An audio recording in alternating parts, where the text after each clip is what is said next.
সিঙ্গুরে meeting করতে যাওয়ার সময় একটা বুদ্ধদেব ভট্টাচার্যের ছবি ওখানে নিয়ে যাবেন। মুখ্যমন্ত্রী পরামর্শ দিয়েছেন ঘুগনি বিছুন, ঘুগনি কন্যা উনি পরামর্শ দিয়েছেন ঘুগনি বেছুন। সেই তৃণমূলকে বিদায় হবে, তবে পশ্চিমবাংলা লক্ষ্মীর ভাণ্ডারে লক্ষ্মীর হাল ফিরবে। তৃণমূল মুক্ত, বিজেপি মুক্ত পশ্চিমবাংলা তৈরি করতে গেলে বিকল্প কি থাকতে পারে? বিকল্প বামপন্থা। সেই রাজনাথ সিংয়ের উত্তরসূরি হল প্রধানমন্ত্রী। তিনি চান না পশ্চিমবাংলায় শিল্প হোক। পশ্চিমবাংলায় নতুন কোনো শিল্প হয়নি। আপনি ডেঙ্গুর মশা আর মুখ্যমন্ত্রীর ছবি একসাথে দেখতে পাবেন। মুখ্যমন্ত্রীকে খুন করার পরিকল্পনা হয়েছিল, বুদ্ধদেব ভট্টাচার্যকে খুন করার পরিকল্পনা হয়েছিল। এই দু নম্বরই কথাবার্তা শোনবার জন্য নিশ্চয়ই সিঙ্গুরের মানুষ মুখ্যমন্ত্রীর দিকে আর তাকিয়ে থাকবেন না। এই এসআইআর নিয়ে পশ্চিমবাংলার মানুষের সঙ্গে যা করেছে বোঝা যাচ্ছে ওরা যে বাঙালি বিদ্বেষী। তো বাংলার মাটিতে বিজেপির কোনো স্থান না। ঋণের বোঝা গভর্নমেন্টের মাথায়, তার জন্য সরকারি স্কুল চালাতে পারছে না। এখন গভর্নমেন্ট চালাবার জন্য মদের উপর ভরসা করছে। মাইক্রো ফিন্যান্সে এমনভাবে জেরবার করে দিচ্ছে গ্রামে যে মহিলাদের জীবন এক যে বিপর্যস্ত, ওই টাকায় কিচ্ছু হচ্ছে না। দাদা, ইতিমধ্যে প্রধানমন্ত্রী রাজ্যে এলেন এবং সিঙ্গুরের মাটি থেকে সভা করলেন, কিন্তু শিল্পের কোনো প্রতিশ্রুতি বা বার্তা তিনি দিতে পারলেন না। তিনিও কি সেই পথেই হাঁটছেন যে পথে মুখ্যমন্ত্রী বরাবর হাঁটেন? পশ্চিমবাংলার মানুষকে মুরগি বা বোকা বানানোর জন্য শুধু রাজনাথ সিং ছিলেন না, এখন দেখছি তার সঙ্গে প্রধানমন্ত্রীও ঢুকে গেছেন। খুব আশা করে সিঙ্গুরের মাটিতে লোকে মিটিং শুনতে গেল, তারপর পুরো অশ্বডিম্ব প্রসব দিল। দোনো হাত মে লাড্ডু কোথায় গেল? একটা লাড্ডু ছিল প্রধানমন্ত্রীর হাতে, একটা লাড্ডু ছিল মুখ্যমন্ত্রীর হাতে। 2 লক্ষ বেকারের চাকরি প্রতি বছর, এসব ভাষণ নেই।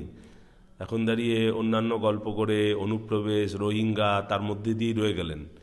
ভোটার মানে বাংলার মানুষের যেটা মূল দাবি শিল্পায়ন, সেটা করলেন না। প্রধানমন্ত্রী বলার কোনো মুখই নেই। কারণ মমতা ব্যানার্জিকে দিয়ে গুজরাটের পশ্চিমী লবির কাছে আমাদের রাজ্যের অটোমোবাইল শিল্পকে বেচে দেওয়ার ব্যবস্থা এই প্রধানমন্ত্রী করেছিলেন। বোর্ড হিসেবে ব্যবহার হয়েছিল মুখ্যমন্ত্রী। মুখ্যমন্ত্রী এই সিন্ডিকেটের মিডিলম্যান হিসেবে কাজ করেছিল, যাতে পশ্চিমবাংলায় কোনো শিল্প অটোমোবাইলস কারখানা না হয়, সব পশ্চিমী ভারতে চলে যায়।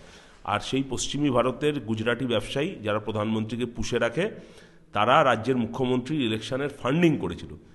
প্রধানমন্ত্রীর আপনার মনে হয় যে ওর মুখ থাকবে যে ও সেখানে শিল্পায়নের কথা বলবে? আমি আবারও বলছি, রাজনাথ সিংকে পাঠিয়েছিল সেই শিল্পায়নের প্রক্রিয়াকে ধ্বংস করবার জন্য। এখন সেই রাজনাথ সিংয়ের উত্তরসূরি হল প্রধানমন্ত্রী। তিনি চান না পশ্চিমবাংলায় শিল্প হোক। 2011 থেকে পশ্চিমবাংলাকে শিল্পে ধ্বংস করার জন্য মমতা ব্যানার্জিকে উনি ব্যবহার করেছেন। এখন এসে পশ্চিমবাংলায় মমতা ব্যানার্জির সঙ্গে উনি সেটিং করতে ব্যস্ত। শিল্পায়ন দেখবে না বাংলার মানুষ, সেটিং দেখবে। দাদা, আরও এই মুহূর্তে যে তথ্য পাওয়া যাচ্ছে, আগামী 28 তারিখ ওই সিঙ্গুরের মাটিতেই সভা করতে চলেছেন রাজ্যের মুখ্যমন্ত্রী মমতা বন্দ্যোপাধ্যায়। বলছি, তার দিক থেকে কোনো শিল্পায়নের বার্তা পাওয়া যাবে, নাকি এই সভা করার একটা প্রতিযোগিতা বজায় থাকবে? মুখ্যমন্ত্রী স্লোগান দিয়েছেন, বেঙ্গল মিন্স বিজনেস। আমাদের ঘরের ছেলেমেয়েরা যারা MA, MSc, BA, B.Ed পড়াশোনা করেছে, উচ্চশিক্ষিত মেধা সম্পন্ন, তাদেরকে মুখ্যমন্ত্রী পরামর্শ দিয়েছেন ঘুগনি বিছুন, ঘুগনি কন্যা উনি পরামর্শ দিয়েছেন ঘুগনি বেছুন। আর MA, MSc, BA, B.Ed করা ছেলেমেয়েদের চাকরি সেটা মুখ্যমন্ত্রী বেচবেন। এটা হলো বেঙ্গল মিন্স বিজনেস। এই চাকরি বেচার কোনো প্রতিশ্রুতি ওখানে দেবেন কিনা মুখ্যমন্ত্রী আমি জানি না। তবে মানে সিঙ্গুরে মিটিং করতে যাওয়ার সময় একটা বুদ্ধদেব ভট্টাচার্যের ছবি ওখানে নিয়ে যাবেন, গিয়ে সেখানে মালা দেবেন, ভালো করে শ্রদ্ধা জানাবেন, প্রায়শ্চিত্ত করবেন, তারপর দাঁড়িয়ে আবার মিথ্যে কথা বলবেন। আগেকার দিনের চোর ডাকাত তারা দেখবেন ডাকাতি করতে যাওয়ার আগে ভগবানের নাম নিত। এখন মুখ্যমন্ত্রী সিঙ্গুরের মাটিতে গিয়ে যে মিথ্যে কথা বলবেন, তার জন্য প্রায়শ্চিত্ত করতে এখন মুখ্যমন্ত্রী বুদ্ধদেব ভট্টাচার্য, প্রাক্তন মুখ্যমন্ত্রী, তার নাম নেবেন। এই মুখ্যমন্ত্রীকে শিল্পায়নের জন্য চেষ্টা করার জন্য মাইন দিয়ে আপনি উড়িয়ে দেওয়ার চেষ্টা করেছিলেন, মাওবাদীদের তাতে ব্যবহার করেছিলেন, বিজেপি তাতে মদত দিয়েছিলেন। সেই কথাগুলো একবার একটু মুখ্যমন্ত্রী ওই সিঙ্গুরের মাটি থেকে নিশ্চয়ই বলবেন। শিল্পায়নের নামে আর ধাপ্পা নেড়া বেলতলায় তো বারবার যায় না, একবারই যায়। এই বেঙ্গল মিন্স বিজনেস, তারপর BGBS, এসব অনেক দেখেছি আমরা। পশ্চিমবাংলায় লবডঙ্কা হয়েছে, অথচ পশ্চিমবাংলায় কেন্দ্রীয় দপ্তর ছিল এরকম সংস্থা, হাজার হাজার সংস্থা তাদের দপ্তর নিজেদের রাজ্যে পাত্তারি গুটিয়ে নিয়ে চলে গেছে। পশ্চিমবাংলায় নতুন কোনো শিল্প হয়নি। আপনি ডেঙ্গুর মশা আর মুখ্যমন্ত্রীর ছবি একসাথে দেখতে পাবেন, কিন্তু মুখ্যমন্ত্রী কারখানা উদ্বোধন করেছেন এমন ছবি একটাও খুঁজে পাবেন না। তো পশ্চিমবাংলায় শিল্পায়নটা একটা বড় ধাপ্পা, মিথ্যে কথা। এবং মুখ্যমন্ত্রী সিঙ্গুরের মাটি থেকে নিশ্চয়ই বলবেন। শিল্পায়নের নামে আর ধাপ্পা নেড়া বেলতলায় তো বারবার যায় না, একবারই যায়। এই বেঙ্গল মিন্স বিজনেস। শিল্পায়নের নামে আর ধাপ্পা নেড়া বেলতলায় তো বারবার যায় না, একবারই যায়। মুখ্যমন্ত্রী মিথ্যে কথায় পারদর্শী, সিঙ্গুরের মাটি থেকে মিথ্যে কথা বলবেন। কিন্তু আবারও বলছি, এই পাপের প্রায়শ্চিত্ত করবার জন্য বুদ্ধদেববাবুর ছবিটা সিঙ্গুরের মাটিতে রেখে তারপর দাঁড়িয়ে সেখানে একটা মালা দিয়ে তারপর প্রায়শ্চিত্ত করবেন, নাহলে বিরাট পাপ হবে। আর আমার কথা হলো যে তখন 400 একর জমি পাওয়ার জন্য এই গোটা রাজ্য জুড়ে এই তাণ্ডব করেছিল, নৈরাজ্য করেছিল, বিধানসভা ভাঙচুর করেছিল। আর আমি বলছি যে মুখ্যমন্ত্রীকে খুন করার পরিকল্পনা হয়েছিল, বুদ্ধদেব ভট্টাচার্যকে খুন করার পরিকল্পনা হয়েছিল। আর এখন দেখবেন বাবরি মসজিদ করার জন্য হুমায়ুন কবির একরের পর একর জমি পাচ্ছে, আর আমাদের ট্যাক্সের টাকায় সরকারি জমি বেচে দিচ্ছে মহাকাল মন্দির বা জগন্নাথ ধাম তৈরি করার জন্য। মন্দিরও পর্যন্ত বলতে পারছেন না, এমন 2 নম্বরই ব্যাপার। সুতরাং এই 2 নম্বরই কথাবার্তা শোনবার জন্য নিশ্চয়ই সিঙ্গুরের মানুষ মুখ্যমন্ত্রীর দিকে আর তাকিয়ে থাকবেন না। দাদা, একদম আমরা পূর্বে বাংলা বাঁচাও যাত্রা কিছুদিন পূর্বেই আমরা দেখতে পেয়েছি বামেদের পক্ষ থেকে একাধিক ভিড়। আমার প্রশ্ন, আমরা তৃণমূলেও যুব সমাজের মেরুদণ্ড ভেঙে দিয়েছে, বিজেপির ক্ষেত্রে কোনো প্রতিশ্রুতির বার্তা আমরা পাচ্ছি না। তাহলে আগামীতে তথা 26-এর নির্বাচনে কি প্রধান স্বস্তির দিক একমাত্র বামেরা হতে চলেছে? দেখুন, মানুষের অভিজ্ঞতাই সবচেয়ে বড় শিক্ষক। মানুষ অভিজ্ঞতাতেই তার রাস্তা খুঁজে নেবে। এখন মানে দুবার করে মানুষকে বোকা বানানো হয়েছে। প্রথমে তৃণমূলকে দিয়ে মনে হয়েছিল যে তৃণমূলই একটা পশ্চিমবাংলাকে নতুন উন্নয়ন, নতুন দিশা, নতুন স্বপ্ন তার ফেরি করতে পারবে। আবার তারপর বুঝলে যে তৃণমূলটা চোর, জোচ্চোর, ডাকাত, কয়লা, বালি, গরু, চাকরি বিক্রি এইসবের মধ্যেই রয়েছে। ওর কাজ খালি এলোমেলো করে দেওয়া, লুটে পুটে খাই, চুরি চুরি ছাড়া ওর কোনো কাজ নেই। তখন অনেকে ভরসা করেছিল যে বিজেপি, কারণ বোঝা যাচ্ছে বিজেপি কী জিনিস। গোটার দেশ জুড়ে বিজেপি আজকে ঘৃণিত।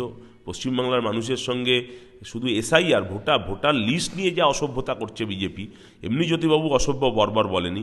নির্বাচন কমিশনকে ব্যবহার করে যে অসভ্যতা বর্বরতা বিজেপি শুরু করেছে, এই বিজেপি যে আরও কত অসভ্য বর্বরতা সুযোগ মানে ক্ষমতা পেলে সুযোগ আসতে পারে, এটা পশ্চিমবাংলার মানুষ জানে, এবং সেই জন্য পশ্চিমবাংলার মানুষ শঙ্কিত। তাহলে তৃণমূল মুক্ত, বিজেপি মুক্ত পশ্চিমবাংলা তৈরি করতে গেলে বিকল্প কী থাকতে পারে? বিকল্প বামপন্থা। আমার বিশ্বাস মানুষ সেই রাস্তাকেই বেছে নেবে। ইঙ্গিত মানে মর্নিং শোজ দ্য ডে, দিনটা কেমন যাবে সকালটা দেখলেই বোঝা যায়। সেটা হলো এই বাংলা বাঁচাও যাত্রা দিয়ে ইঙ্গিত পাওয়া শুরু হয়েছে।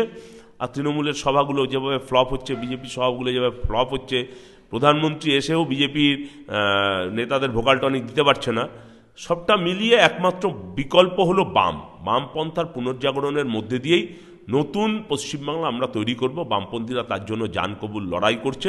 এখানে আমি বলছি যে বিজেপিকে হাটাও, তৃণমূল এমনি আর ক্ষমতায় আসতে পারবে না, সেই তার প্রস্তুতি পশ্চিমবাংলার মানুষ গ্রহণ করতে শুরু করেছে।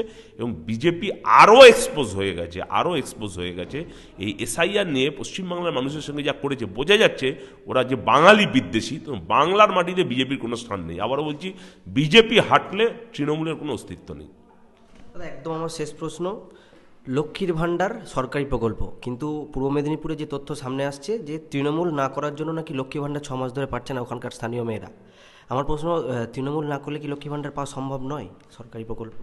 দেখুন, ওরা বার্ধক্য ভাতা বন্ধ করেছে, বিধবা ভাতা বন্ধ করেছে, প্রতিবন্ধী ভাতা বন্ধ করেছে, বেকার ভাতা বন্ধ করেছে।